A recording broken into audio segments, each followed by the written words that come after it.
L'examen, l'honnêteté absolue.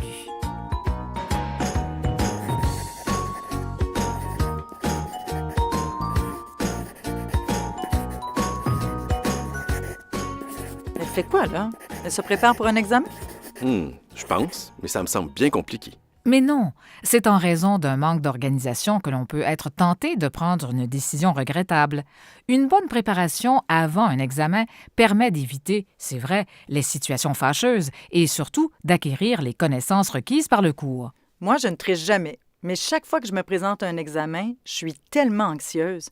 Je me demande tout le temps ce que j'ai le droit de faire ou non, ce que je peux apporter ou pas. Je vis les mêmes émotions. C'est comme quand tu dois franchir la frontière. Tu te retrouves devant le douanier, tu n'as rien fait de mal, tu n'as rien à déclarer. Et pourtant, tu ne sais pas pourquoi, mais tu te sens quand même coupable. Passeport.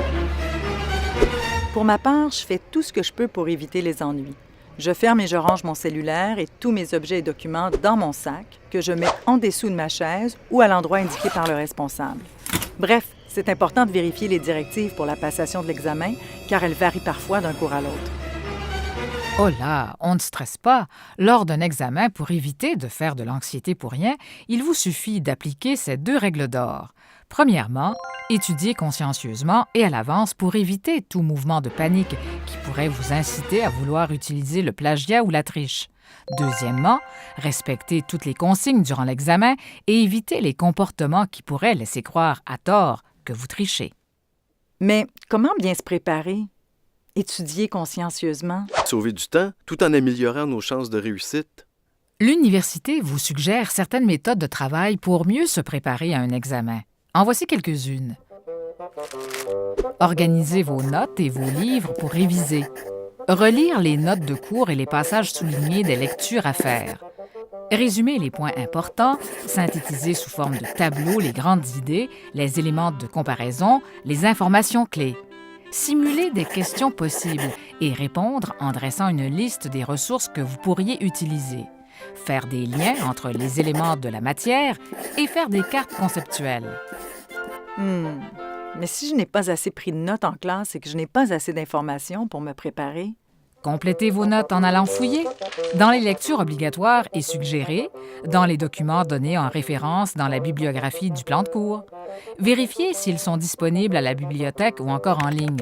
Internet, c'est utile, mais encore faut-il s'en servir correctement. Et lors d'un examen à développement, comment dois-je organiser mes idées et bien transmettre l'information? Effectivement, savoir communiquer ses idées est primordial. Alors voici quelques stratégies de rédaction. Décortiquer la question vous assure de couvrir dans la réponse tout ce qui est demandé. Faites un plan des principaux points à aborder dans votre réponse. Trouvez des arguments si on vous demande de prendre position. Faites des liens entre les notions vues en classe, les concepts mentionnés et vos prises de position. Et utilisez le vocabulaire relatif à la discipline. Et on ne le dira jamais assez. Gardez-vous du temps pour vous relire et vous corriger. Pour toute autre information, consultez le site intégrité.umontréal.ca. Vous y trouverez une multitude de ressources pour bien réussir. Merci infiniment. Je vais faire des cartes conceptuelles dorénavant.